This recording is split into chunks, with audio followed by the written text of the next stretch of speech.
Cartografías. Viajes por correspondencia. Con Laura Piñero.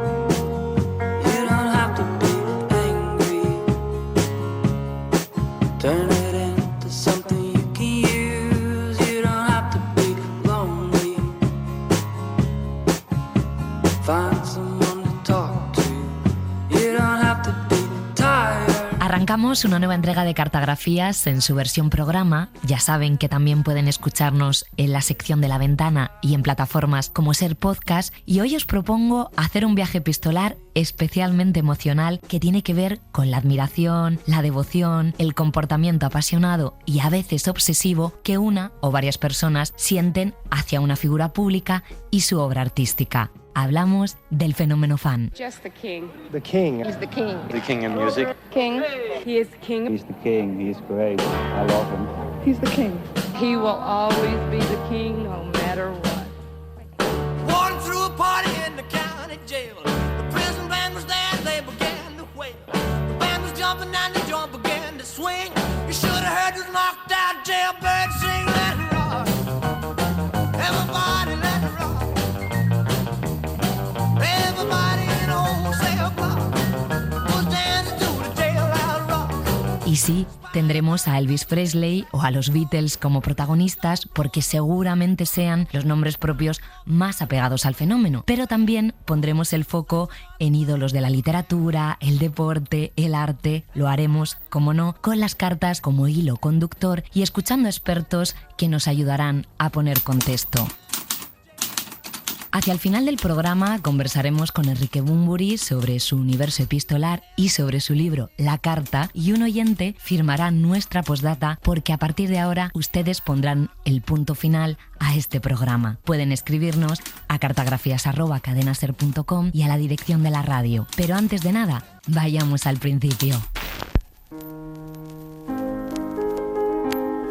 A uno de los primeros casos documentados de fenómeno fan relacionado con Franz Liszt, compositor, pianista y director de orquesta húngaro del siglo XIX. Inventó el recital de piano tal y como lo conocemos en la actualidad, un solo músico tocando frente al público, lo que seguramente pueda explicar que la gente sintiera esa conexión tan fuerte con él. Se han conservado cientos de sus cartas. En muchas se desprende cómo estaba casado con su profesión y que admiraba a otros de la misma forma que otros le admiraban a él. Aquí van 2 semanas enteras en las que mi mente y mis dedos han estado trabajando como 2 almas perdidas. Homero, la Biblia, Platón, Byron, Beethoven, Bach, Mozart, Weber me rodean. Los estudio, medito sobre ellos, los devoro con furia. Además practico 4 o 5 horas de ejercicios, terceras, sextas, corcheas, trémolos, repetición de notas, cadencias, etc. Ah, si no me vuelvo loco encontrarás un artista en mí. Sí, un artista como tú deseas, como se requiere hoy en día. Y yo también soy pintor, exclamó Miguel Ángel la primera vez que vio una obra maestra. Aunque insignificante y pobre, tu amigo no puede dejar de repetir esas palabras del gran hombre desde la última actuación de Paganini. René, qué hombre, qué violín, qué artista. Cielos, cuánto sufrimiento, cuánta miseria, cuántas torturas en esas 4 cuerdas.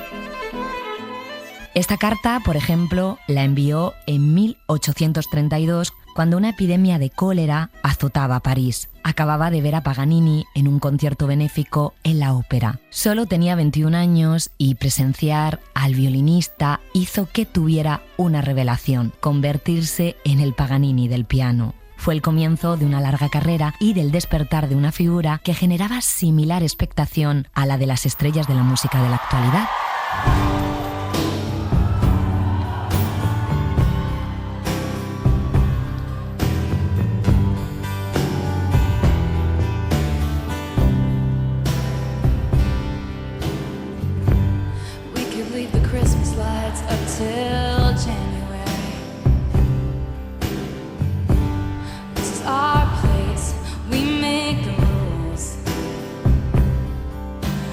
Dazzling haze, mysterious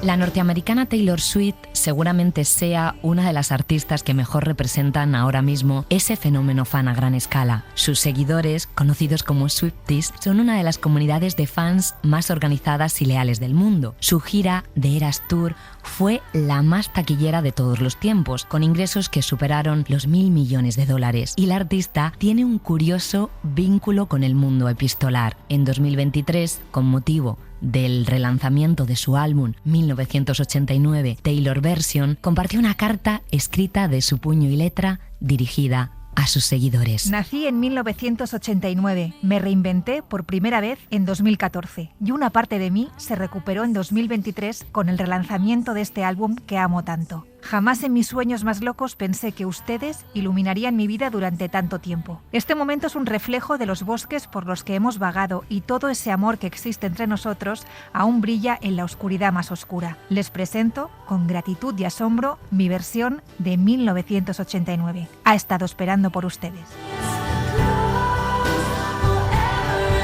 Sus fans pueden enviar cartas manuscritas a una dirección postal de Estados Unidos, aunque no se garantiza respuesta si conocen varias cartas que ha enviado a sus fans. Hola Emily, estoy muy agradecida a ti y a Bonnie por lo mucho que se han preocupado por mi música y por todas las veces que la han calificado de icónica e impecable. Me han hecho reír y me han hecho sentir comprendida muchas veces con sus reseñas. Me encanta su alegría y entusiasmo desbordantes. Por eso hago esto. Que lo pasen genial esta noche. Les mando mi cariño, Taylor. Besos y abrazos.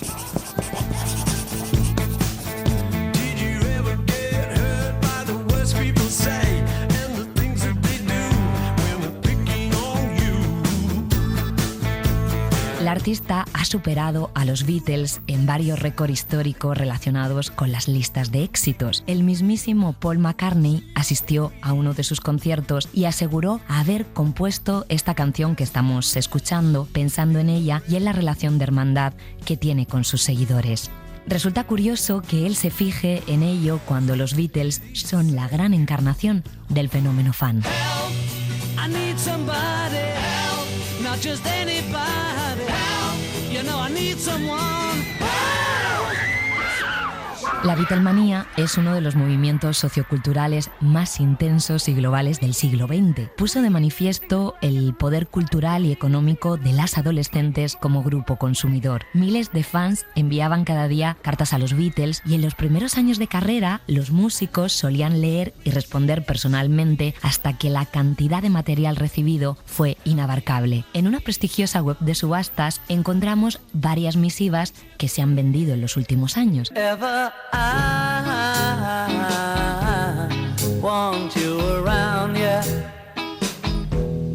All I gotta do. Cuando supe que vendrías, metí la mano en mi hucha para pagar la entrada. Pero, ¡ay!, no había dinero. Sentí que me iba a tirar por el desagüe. Ahora preocuparse, porque todavía te quiero y estoy decidida a ser la primera de la cola si alguna vez vienes a Chesterfield. Gillian Walters tiene el descaro de pensar que debes tener un aspecto espantoso por la mañana. O sea, te ves fabuloso todo el tiempo, ¿verdad? En serio, creo que te ves estupendo en todas tus fotos. Con cariño, Margaret. Querida Margaret, creo que tengo buen aspecto por las mañanas, pero a veces mi espejo no me da la razón.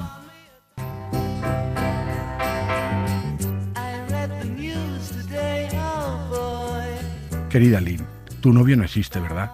Lo más fácil para mí es escribir todas las respuestas a tus preguntas de una vez. Primero, todos tenemos chaquetas de cuero. La versión de la historia de cómo John, Paul y yo nos conocimos, que tú has leído creo que en una revista, es la real. Paul y yo nos conocimos yendo al colegio, y todas las otras líneas que mencionaste las leímos ayer, y él me dijo que eso era lo que diría, etc. El público en general siempre parece pensar que John, Paul y yo estamos en el escenario con grandes sonrisas y encantadores saludos, pero no siempre es así. Yo siempre le digo a la gente que suba al escenario y vea por sí misma, y que se den cuenta que todas las bandas tienen su parte del escenario y la parte interior también. Usamos tanto maquillaje en el escenario como sea necesario, dependiendo del tamaño del teatro y de las luces, etc. De todos modos, debo irme ahora, así que muchas gracias por tu carta. Con amor, George Harrison. Postdata, no nos gustan las golosinas Jelly Babies, ni siquiera como regalos de fans. Así que piensa en eso cuando las tires. Duermen bajo nuestras camas. Intentamos esquivar esas cosas, pero algunas veces no lo logramos. ¿No podrías comértela tú antes de lanzarlas? Sé que algunas chicas piensan que es divertido, pero una vez una me dio en el ojo y no fue gracioso. También hay otra carta que explica uno de los momentos más trascendentales de la banda, cuando en 1968 emprendieron un viaje a un centro de retiro espiritual en la India. Estaban en la cima del mundo, pero aún así necesitaban un descanso y un cambio. Hacía poco que había tenido lugar la trágica muerte de su manager. Entre sesiones de meditación, largas caminatas, comidas, cantos grupales y jornadas de composición, John Lennon contestó a esta seguidora preocupada por su interés por la meditación y en cómo esto podría chocar gravemente con el cristianismo. Querida Beth, gracias por tu carta y tus amables palabras. Cuando lees que estamos en la India buscando la paz, etc., no es que necesitemos fe en Dios ni en Jesús. Tenemos fe en ellos. Es como si hubieras ido a pasar un rato con Billy Graham. Da la casualidad de que nuestro gurú, maestro, es indio y qué más natural que vayamos a la India, su hogar. También imparte cursos en Europa y América y probablemente también asistiremos a algunos de ellos para aprender y estar cerca de él. La meditación trascendental no se opone a ninguna religión. Se basa en las verdades fundamentales de todas ellas, el denominador común. Jesús dijo, el reino de los cielos está cerca. No en un tiempo lejano ni después de la muerte, sino ahora. La meditación lleva la mente a ese nivel de conciencia que es la dicha absoluta, cielo, y mediante el contacto constante con ese estado, la paz que sobrepasa todo entendimiento, uno se establece gradualmente en él incluso cuando no está meditando. Todo esto nos brinda una experiencia real de Dios, no por desapego ni renuncia. Cuando Jesús ayunaba en el desierto durante 40 días y 40 noches, habría estado practicando algún tipo de meditación, no solo sentado en la arena y orando, aunque meditar es una forma de oración. Espero que lo que he dicho les resulte comprensible. Estoy seguro de que lo será para un verdadero cristiano, lo cual intento ser con toda sinceridad. Esto no me impide reconocer a Buda, a Mahoma y a todos los grandes hombres de Dios. Que Dios les bendiga.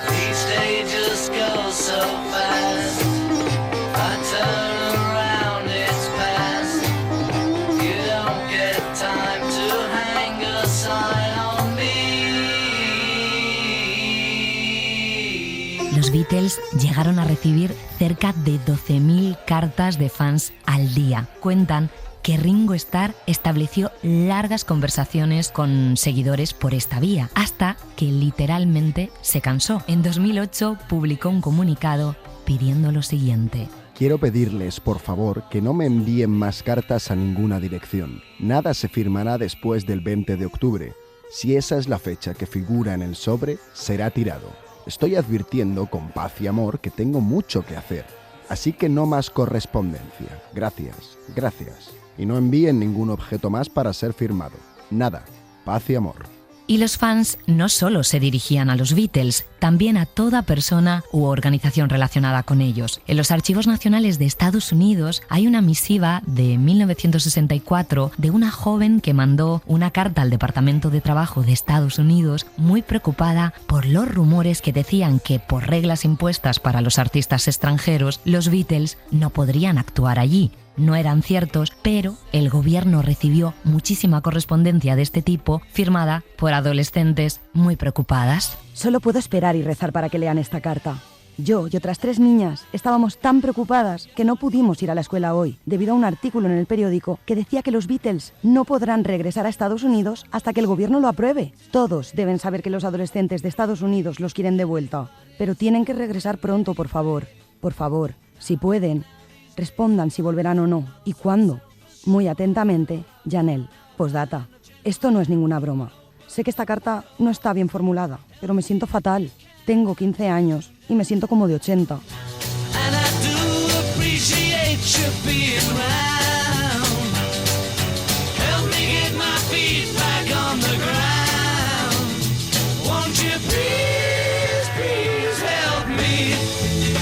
La madre de George Harrison, Janet Gray, dedicó parte de su tiempo libre a contestar la correspondencia que recibía su hijo de todo el mundo. Y tuvo una relación epistolar muy especial con una fan que duró una década. En una carta se sinceraba precisamente sobre lo que suponían los gritos para la banda durante los conciertos. Llegaban a ser tan fuertes que los Beatles no escuchaban su propia música. El miércoles pasado fui a Manchester y me disgustó mucho la forma en que los supuestos fans gritaban durante todo el concierto de los Beatles. Nadie sensato pagaría y haría cola para obtener una entrada solo para pararse en un asiento, gritar y no escuchar ni un sonido desde el escenario. Estaba realmente avergonzada. Espero que los muchachos tengan una exitosa gira por Estados Unidos a pesar de todos los rumores que hemos escuchado. Postdata, tengo alrededor de 90 cartas sin abrir todavía y cientos abiertas esperando respuestas.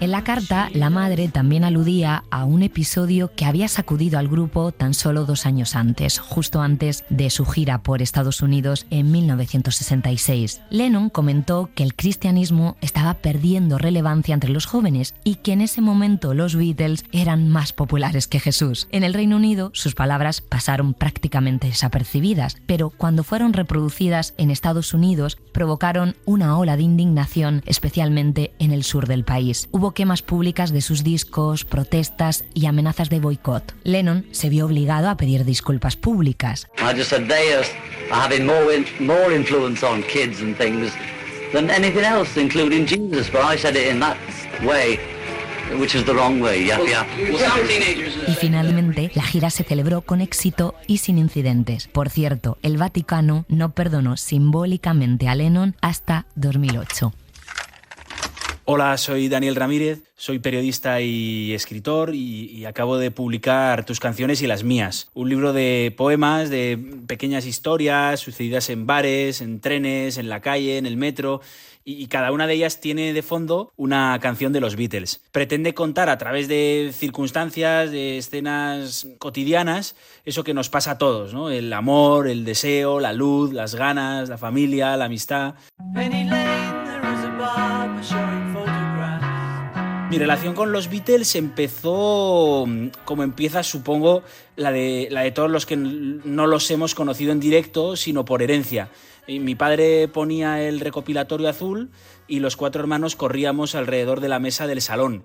Tengo la convicción de que los Beatles son una de las cosas más importantes que nos pasan, o por lo menos a mí, que me pasan en la vida, porque nacemos y vamos creciendo y no sabemos si vamos a creer en algún dios, si vamos a cambiar de voto, si vamos a tener los mismos amigos, si nos vamos a enamorar para siempre, pero sí sabemos que vamos a escuchar a los Beatles toda la vida, pase lo que pase. El origen de la Beatlemanía es muy difícil de explicar. Yo creo que en el caso de España hay un componente político-social muy importante, porque los Beatles, sin ser políticos, siendo cero políticos en lo literal, en sus canciones, representaban una manera de vivir libérrima, radical, que millones de españoles soñaban para sí mismos. Por eso hubo grandes campañas contra ellos en algunos periódicos aquí en España. En los Beatles confluye el fenómeno fan con una justificación de calidad. Es un fenómeno justo, podríamos decir.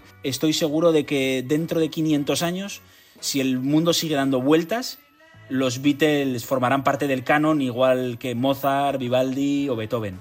Los Beatles me han permitido acercar el libro a mucha gente. El hecho de que los Beatles entusiasmen a tantas generaciones me ha permitido llegar a lectores de todo tipo. Me han contado anécdotas y, lo más impactante, han ido compartiendo conmigo su propio descubrimiento de los Beatles, ese momento imborrable, esa primera vez, que eso ha sido lo más bonito, porque la de los Beatles es una primera vez inigualable.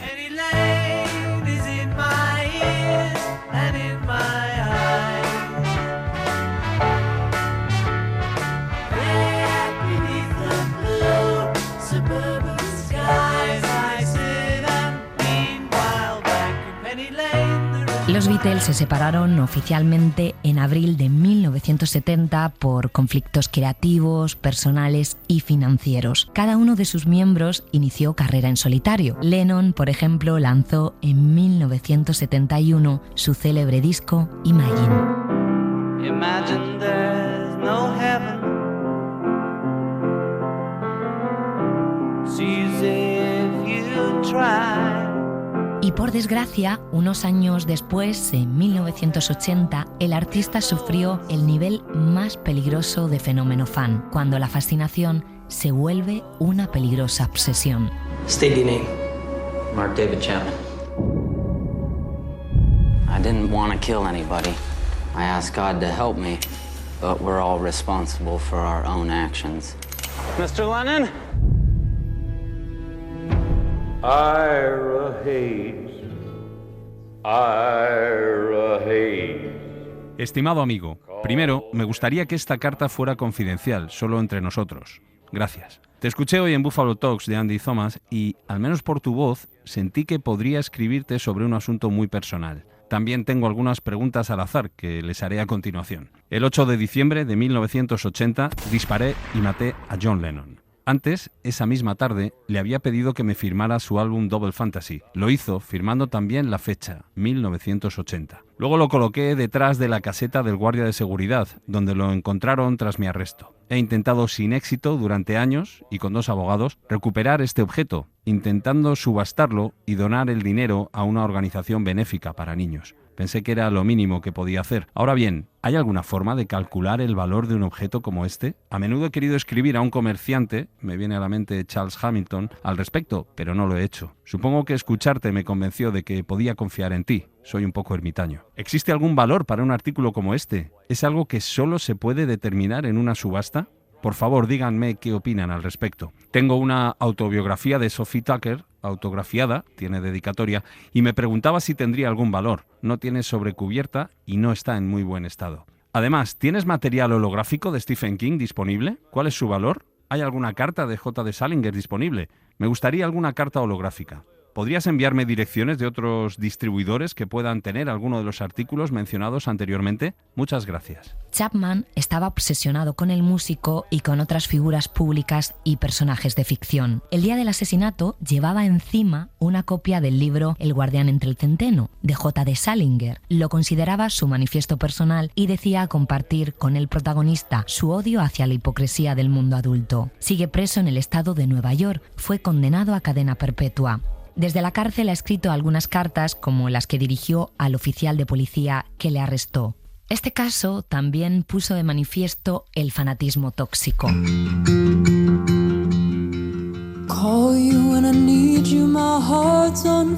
Hola, soy Nerea Palomares, soy doctora en psicología y estoy especializada en artistas, más concretamente en músicos y músicas. También soy profesora en la Universidad Complutense de Madrid y tengo un podcast sobre músicos famosos y psicología que se llama Afinadamente. Hay muchos factores que influyen en el fenómeno fan. Hay factores emocionales, personales, sociales, de motivación, de búsqueda. Hay muchos contextos y muchos factores que están influyendo. Yo diría que hay un proceso identitario de búsqueda que es el que está en la base de todo este proceso de fan. Yo quiero ser alguien y me identifico en base a un grupo. Es una motivación básica del ser humano, pertenecer. También tiene otras funciones, como por ejemplo, pues llenar un vacío. Soy alguien porque me defino tanto en cuanto soy fan de esta persona y además pertenezco a un grupo concreto que me valida y me reconoce porque sigo las mismas cosas que ese grupo.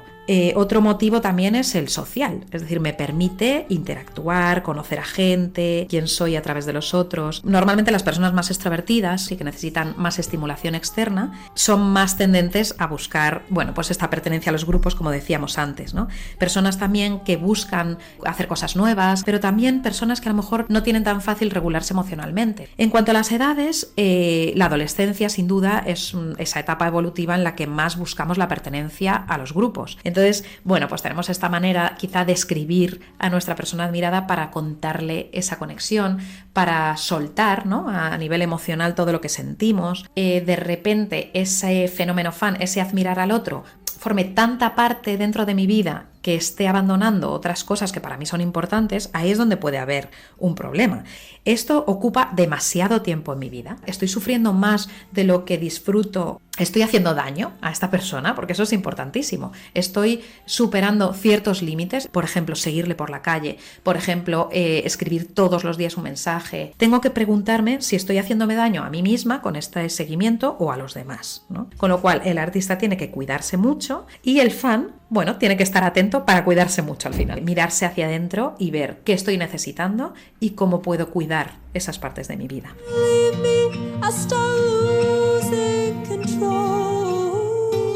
En el ego del artista, el fenómeno fan puede producir muchas cosas. Especialmente, yo diría que es la validación. Hay alguien que me reconoce todo este trabajo, todo este esfuerzo, ¿no? El problema es que esa validación, bueno, pues a veces es la base de la autoestima o del trabajo de ese artista, y eso es lo que tenemos que evitar.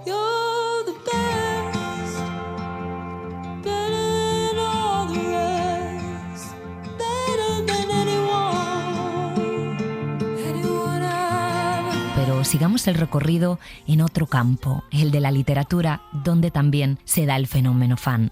Te presento a mi rata Scabbers. Patética, ¿verdad? Sí, un poco. Fred me enseñó un hechizo para hacerla amarilla. ¿Quieres verlo? Sí. Se puede ser seguidor de un escritor y de sus personajes, como ha sucedido con la saga del Señor de los Anillos, con Harry Potter o con el propio El guardián entre el centeno de Salinger, que se publicó en 1951. Fue censurado en las escuelas de Estados Unidos por ser políticamente incorrecto, lo que incrementó su éxito. En sus inicios literarios, mantuvo un diálogo con una joven escritora canadiense que le contactó a raíz de leer un texto suyo en una revista. 4 de septiembre de 1941. Estimada señorita Sheard, gracias por su cálida y brillante carta. No es justo para los otros autores que usted solo me escriba a mí. Creo que podría intentar escribir para alguna de las revistas femeninas, como Mademoiselle, si logra evitar sus idiotas requisitos para los relatos. Acabo de terminar de releer una historia que escribí hace un par de meses y no puedo superar lo mala que es. Hay algo muy amateur y conmovedor en ella. Sigo leyéndola como una madre lee una redacción de su hijo. Gracias de nuevo por su buena carta. Sinceramente, J. de Salinger.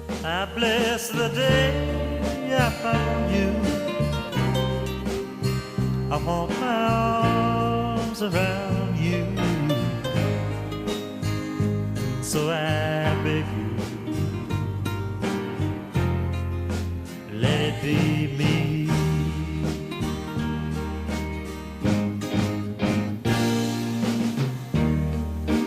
Don't take this heaven from one.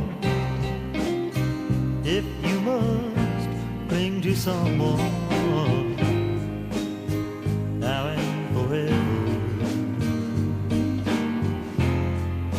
let it be me.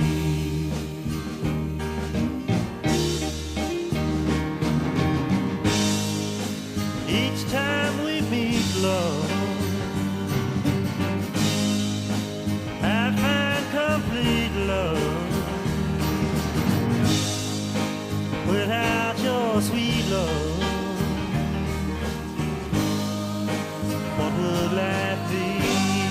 Este ejercicio de escribir a un escritor o escritora al que admiras y que respondan se ha repetido a lo largo de la historia, y a veces ese diálogo se convierte en un enriquecedor intercambio. Sucedió con el escritor Rainer Maria Rilke, poeta y novelista austriaco, considerado uno de los poetas más importantes en alemán y de la literatura universal, con obras como Elegías de Duino. Alrededor de 1908, un aspirante a escritor, admirador de su obra, buscó su consejo sobre poesía y otras inquietudes vitales. Rilke contestó e intercambiaron hasta 10 cartas que hoy se pueden encontrar en el libro Cartas a un joven poeta. Entre en sí mismo, investigue el fundamento de lo que usted llama escribir. Compruebe si está enraizado en lo más profundo de su corazón. Confiésese a sí mismo si se moriría irremisiblemente en el caso de que se le impidiera escribir. Sobre todo, pregúntese en la hora más callada de su noche: ¿debo escribir? Al principio, eluda aquellas formas que son las más corrientes y comunes, son las más difíciles. Póngase a salvo de todos los motivos generales y preste atención a lo que su propia vida cotidiana le ofrece. Describa sus tristezas y anhelos, los pensamientos fugaces y la fe en algo bello. Descríbalo todo con sinceridad íntima, callada y humilde. Y para expresarse, sírvase de las cosas que le rodean, de las imágenes de sus sueños y de los objetos de sus recuerdos. John, oh, how I hate to write, dear John, I must let you know tonight.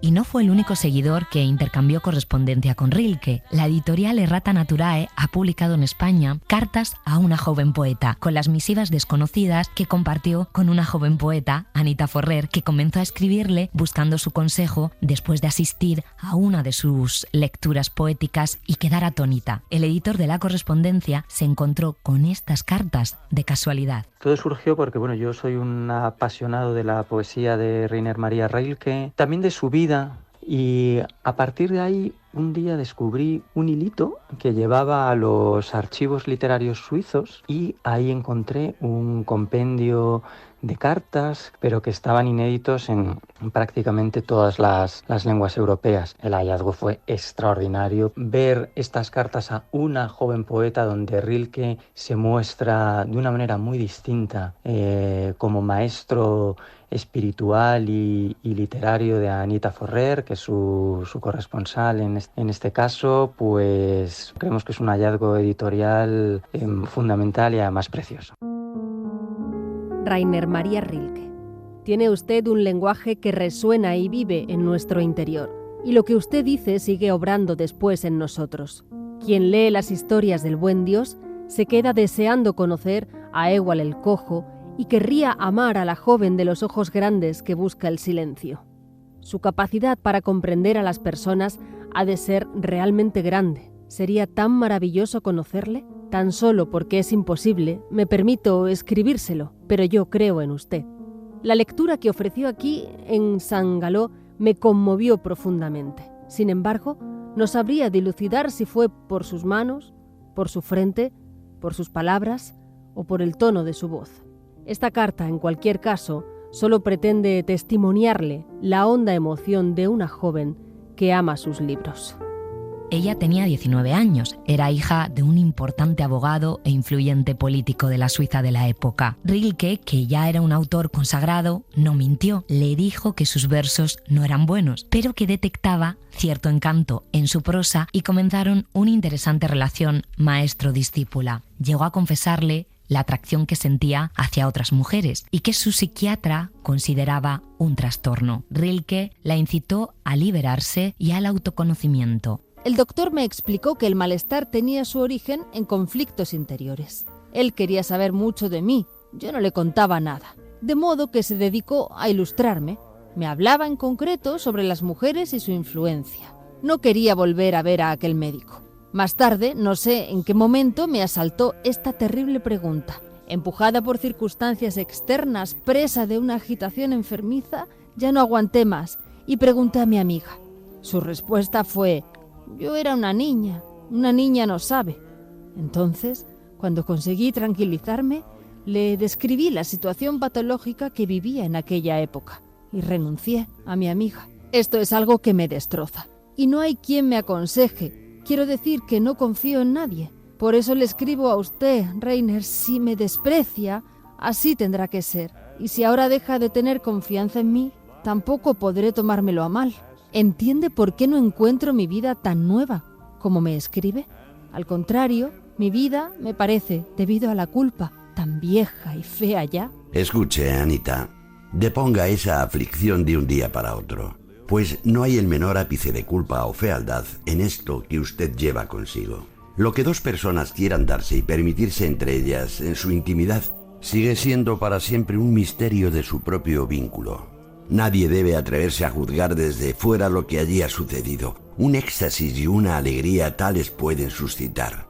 Lleguen hasta donde lleguen, un instante de transformación total y aún más espiritual. Like a bird on the wire, like a drunk in a midnight choir, I have tried in my way to be free. Recientemente se han desclasificado documentos confidenciales que revelan que Anita estuvo colaborando con los servicios de inteligencia de Estados Unidos en distintas misiones contra el régimen nazi durante la Segunda Guerra Mundial. Murió con 96 años como una mujer que vivió tremendamente libre.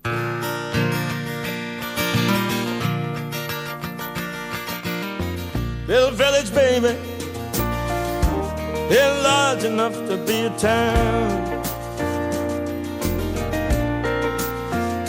From a little village baby, it's large enough to be a town. Un niño me preguntó, ¿qué es la hierba? Trayéndola a manos llenas. ¿Cómo podría contestarle?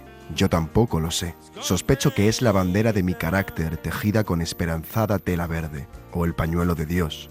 Una prenda fragante dejada caer a propósito, con el nombre del dueño en alguna punta, para que lo veamos y lo notemos y nos preguntemos, ¿de quién?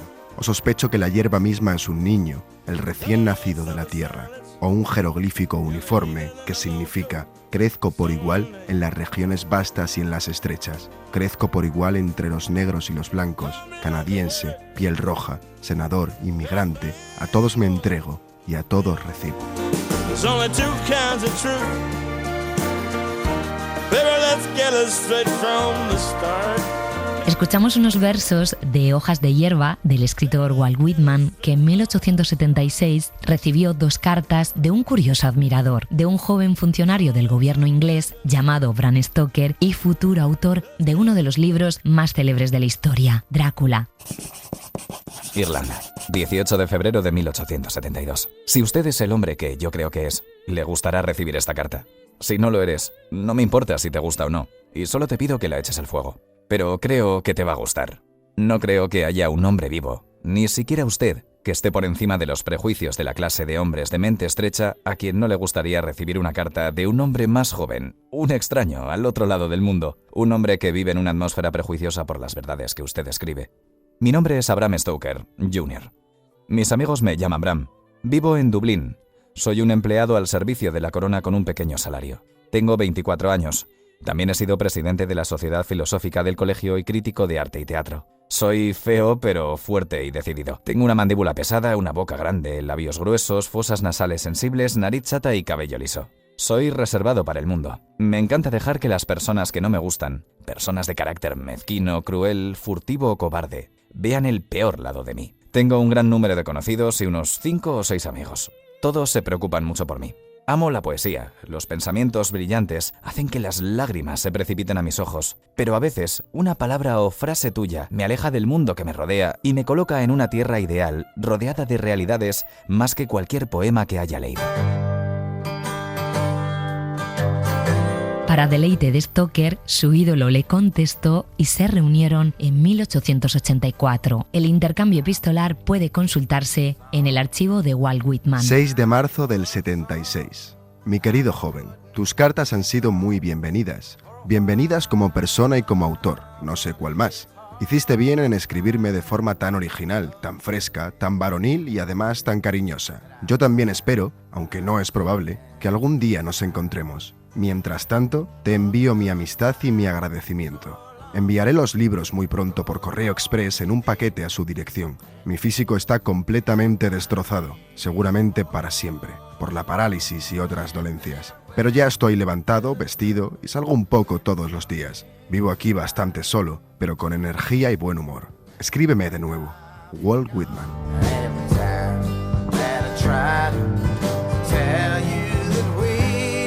Lost some magic we had at the start.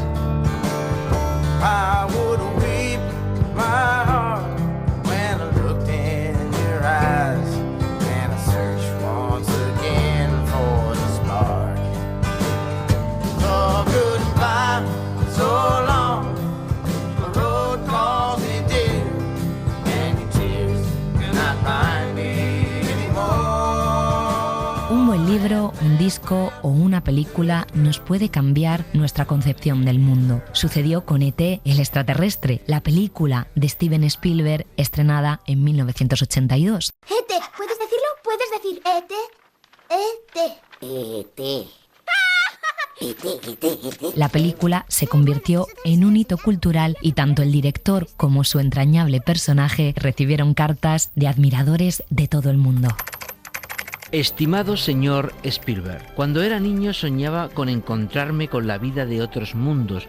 Puedo recordar mirar fijamente a los cielos fuera de mi ventana y esperar que si lo deseaba con suficiente fuerza, los habitantes del sistema planetario que giraba alrededor de la única estrella que podía ver a través de mi olmo vinieran a visitarme. Ahora los cables se han ido y la cerca no muestra signos del enorme peso de los sueños que alguna vez soportó, y he envejecido manteniendo ocultos y escondidos los sueños de la infancia. En ET encontré esa fantasía favorita y déjame vivirla de nuevo. Hiciste justicia al sueño de un niño. E.T., mi casa, teléfono. Estimado club de fans de E.T. y del señor Spielberg, soy la madre de Tommy. Le escribo esta carta porque Tom nunca aprendió a escribir mucho más que su nombre de pila. Tom tiene 20 años y es autista. Eso significa que prefiere su propio mundo extraño al real, fuera de sí mismo. Dado que siempre ha disfrutado de películas llenas de efectos especiales, naves espaciales y extraterrestres sorprendentes, era natural que sus padres se turnaran para esperar en las largas filas a E.T. En el teatro, a oscuras, Tommy salió de sí mismo. Gritó, aplaudió, se rió y luego sí, Tommy lloró. Lágrimas reales. Los autistas no lloran, ni por sí mismos ni por los demás. Pero Tommy lloró y habló, sin parar, sobre E.T. E.T. ha cambiado la vida de Tommy. Le ha hecho relacionarse con algo más allá de sí mismo. Es como si Tommy también hubiera sido una forma de vida alienígena y tratara de encontrar el camino a casa, al igual que E.T.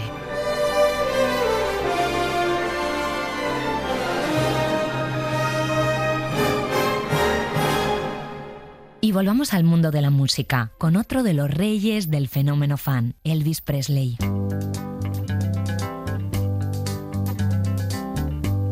We're caught in a trap. I can't walk out because I love you too much, baby. Surgieron miles de clubs de fans en todo el mundo. Elvis representaba la libertad emocional y sexual en una sociedad todavía muy conservadora, la rebeldía contra la autoridad y el ideal del sueño americano. Recibía miles de cartas a la semana, muchas durante su servicio militar en Alemania en 1958. Querida Lynn, recibí tu carta y realmente aprecio saber de ti. Me ayuda mucho recibir noticias de mis amigos y fans de casa. Hace que los días pasen mejor y me da algo que esperar mientras vuelvo a hacer las cosas que realmente amo. Lamento no poder responder cada carta personalmente, como me gustaría hacerlo, pero como seguramente habrás comprendido, no tengo tiempo, aunque eso no hace que mi correspondencia sea menos sincera. Pienso en todos mis amigos y fans y trato de hacerlo lo mejor posible. Estoy esforzándome mucho por ser un soldado como cualquier otro y cumplir con mi deber lo mejor que puedo, igual que todos los soldados. Con la ayuda de fans como tú, que me animan tanto, mi tarea se vuelve más fácil. Significa mucho para mí saber que te interesas lo suficiente por mí como para escribirme y preocuparte. Verás, nunca olvido a mis amigos y sé que tú entiendes eso, como dices en tu carta. Quiero que tengas siempre lo mejor en la vida. Eso significa éxito, felicidad y paz mental. Si alguna vez hay un momento difícil, ten por seguro que vendrá uno mejor pronto. Que Dios te bendiga y te guarde siempre. Sinceramente, tu amigo Elvis Presley. Postdata, muchas gracias por los ositos de peluche.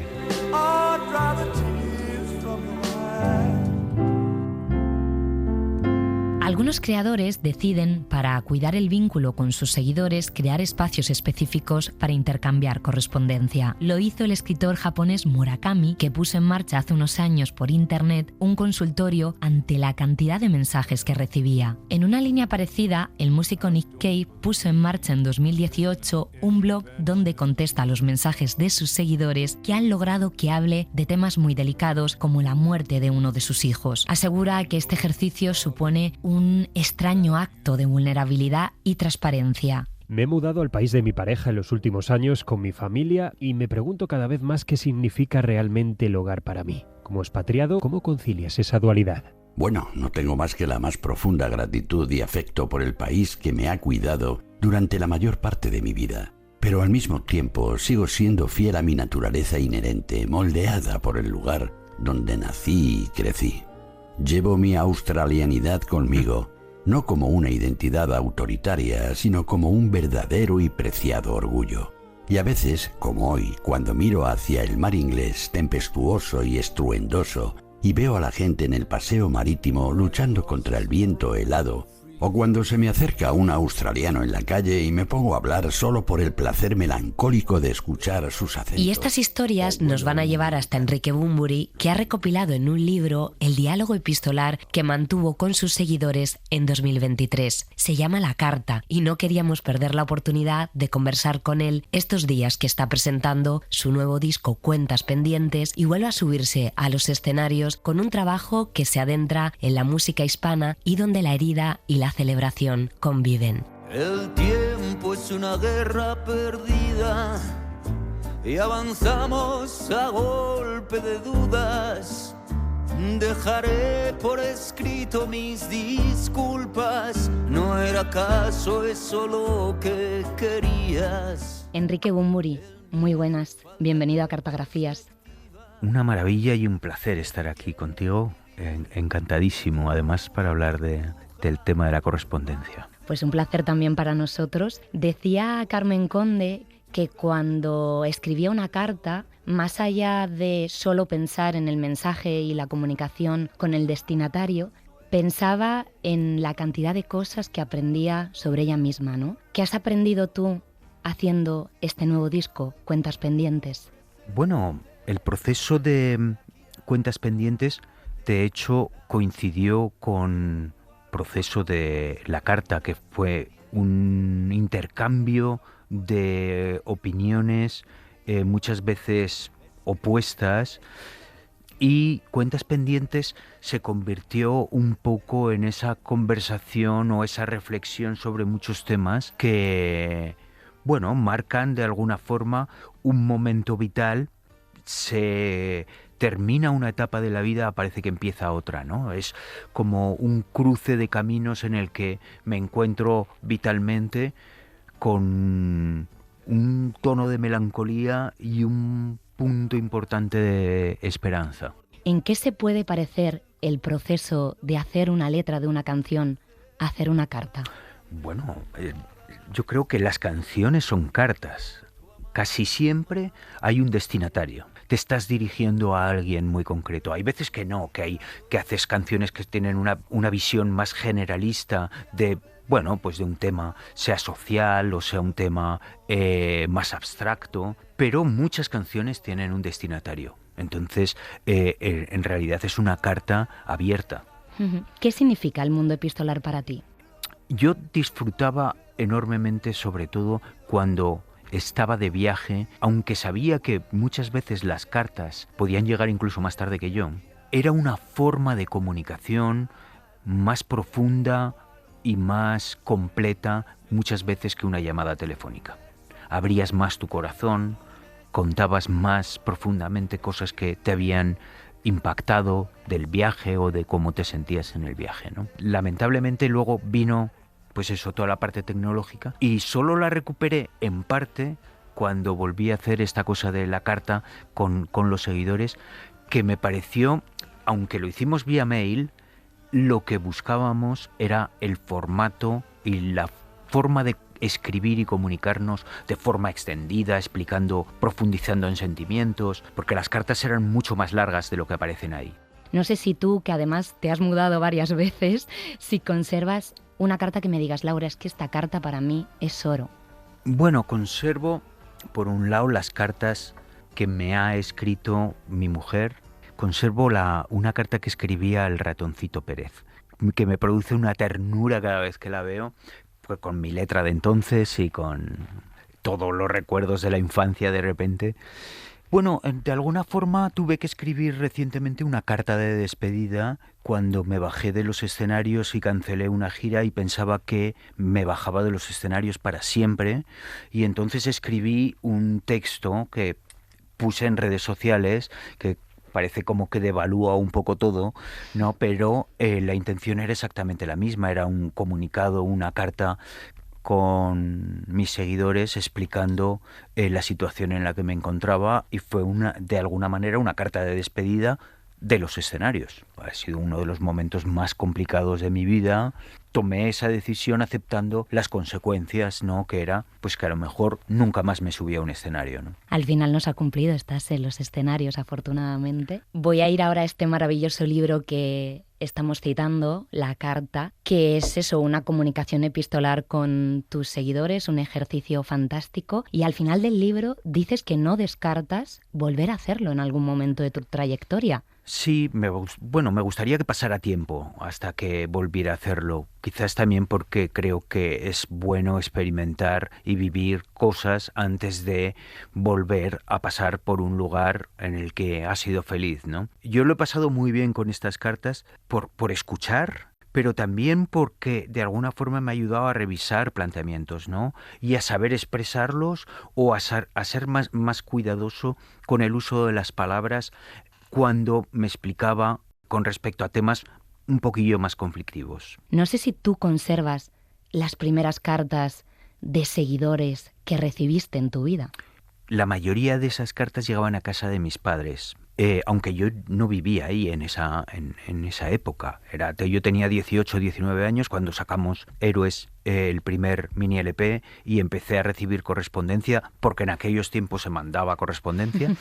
Y llegaba a casa de mis padres. Es posible que mi madre tenga alguna. Yo puedo imaginar la ilusión que les hizo a tus seguidores poder comunicarse contigo. No sé si a ti te habría encantado conversar con alguno de tus ídolos, o son líneas que no te gusta cruzar. La verdad es que siempre he sido muy tímido a la hora de conocer a alguien de mis ídolos. He tenido la fortuna de estar con Leonard Cohen, de estar con Paul McCartney, de estar con...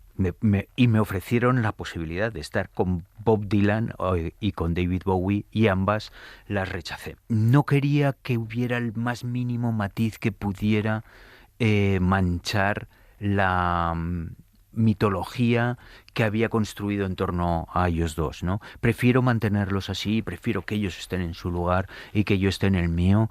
Yo estoy de fan arrodillado y sumiso, y prefiero mantenerlos en su pedestal del Olimpo, ¿no? ¿Tú mantienes conversación artística por carta o por email con otros artistas de este tiempo? Me he escrito con cierta asiduidad con distintos músicos también, hablando sobre infinidad de temas, pero creo que el WhatsApp ha ido colándose en nuestras vidas y ha ido reduciendo nuestros mensajes, ¿no? Con Andrés Calamaro nos escribíamos mucho. Yo echo de menos un poco, la primera vez que me escribí con Andrés, nos mandábamos fax. ¡Qué maravilla! No me resisto a preguntarte por una vieja canción, por La Carta. Esta es una canción que escribí después de leer Carta al Padre de Kafka. Queridísimo padre, hace poco me preguntaste por qué digo que te tengo miedo. Como de costumbre, no supe darte una respuesta. En parte porque para explicar los motivos de ese miedo necesito mucho estudio. Mucho que leí tu carta y sin fuerzas para contestar, mil pedazos al viento no separarán. Enrique Bunbury, muchas gracias por este recorrido tan particular y por sumarte a Cartografías. Pues un placerazo, de verdad, estar contigo y hablar de cartas y correspondencia. Un placer.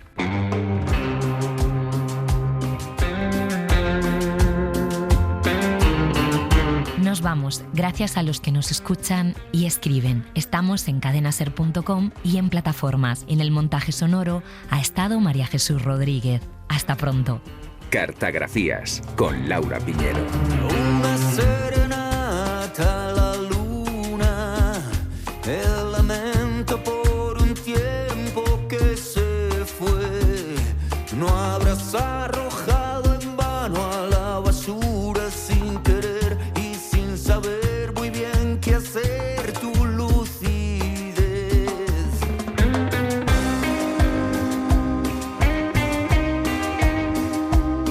Las venas del rencor son como espinas, se clavan en el alma y sin piedad, como el fuego te abraza las mejillas, como la vida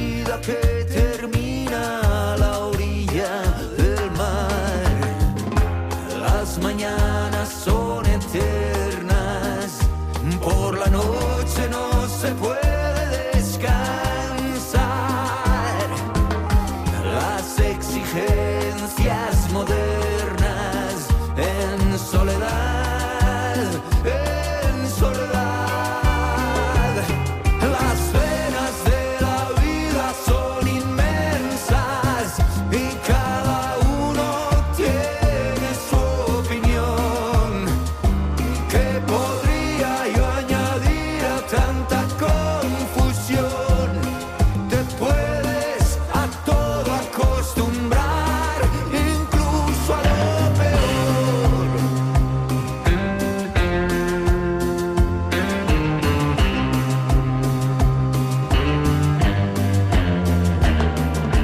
Pudiste haber escrito 1000 novelas, El guardián entre el centeno, algo mejor. Ahora ves pasar en el reloj las horas muertas y en tu cabeza sobrevuela la estela del dolor. Las mañanas son eternas, por la noche no se puede descansar.